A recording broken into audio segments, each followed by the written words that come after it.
Hello, my name is Jake DeVos, and this is my newsletter on information processing and multiple intelligence theories. And then my kind of like catchphrase title is diversity and creativity for all learners. So just being able to create assignments to test understanding by using diverse and creative assignments, tests as well, just doing different things to apply to all learners in the classroom. So, in this issue of the newsletter, we'll look at the idea that your mind is like a computer. We'll look at the information processing system and then also multiple intelligence theories. And here are the eight multiple intelligence theory key terms. So, these are eight different ways kids learn. They may be strong in one area and not as strong in the other. They might have multiple strengths, but that's kind of a look at kind of what we'll dive into a little bit later. So first article is your mind is like a computer. So this is simply just describing that the human mind works a lot like a computer. Information goes into it, and then you can decide how you want to store it up. So if you're being very attentive, if you're learning, if you're engaged, it's more likely you'll be able to retain the information, also to use it. I think that education fails a lot of times when teachers just want to take tests, give notes, have kids memorize key terms just for a test, so instead of actually learning it and knowing it. So there's a difference between memorizing and actually knowing it. And so this article kind of talks about how the information process theory backs this up. And as educators, we need to know how to teach in a way that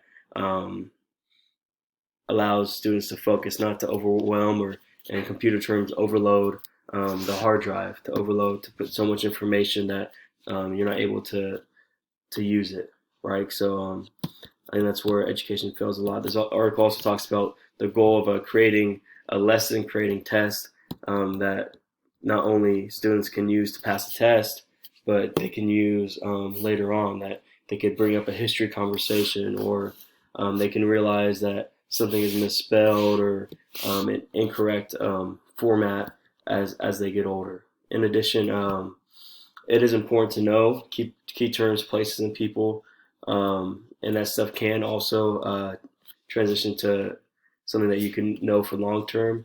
But it's more important to study and to actually understand what was going on.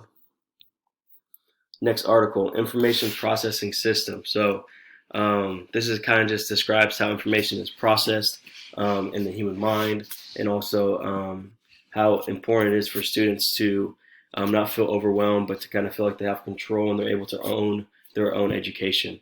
And so this there's two parts to this. The teacher has to be creating something that's engaging, and then also the students have to be attentive.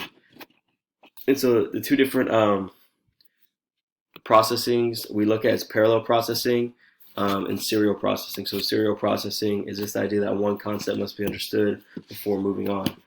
Parallel processing is the idea that two things can be done, multiple things can be done at once to also gain understanding.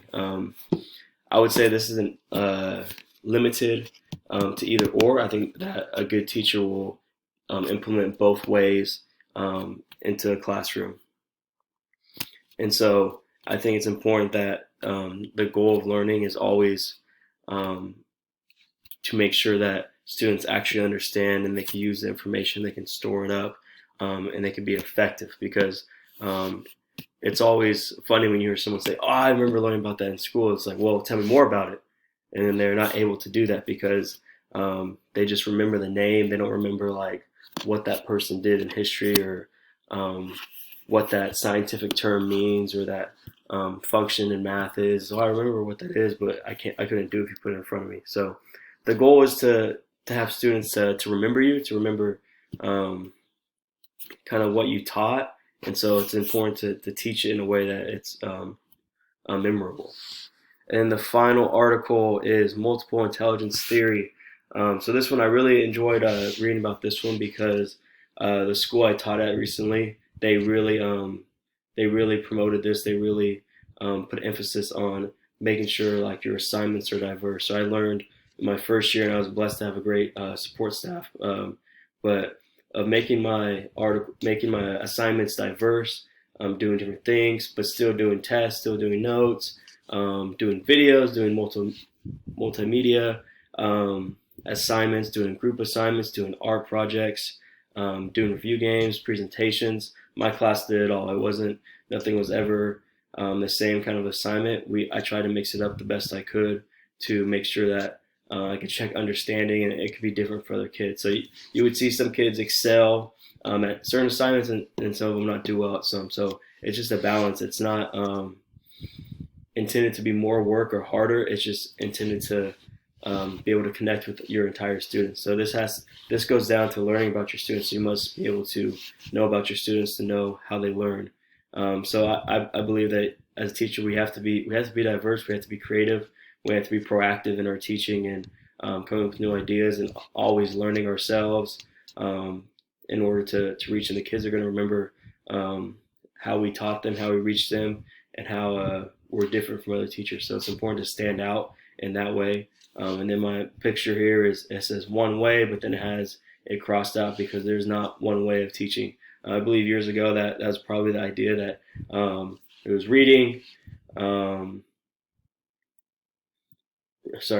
notes, test, and then repeat it. I don't think things should be repeated like that throughout the entire course of the year. That really just makes the class not fun. It should be that's very important to do still, but it should be a mixed bag of different ways of teaching in order to help students learn.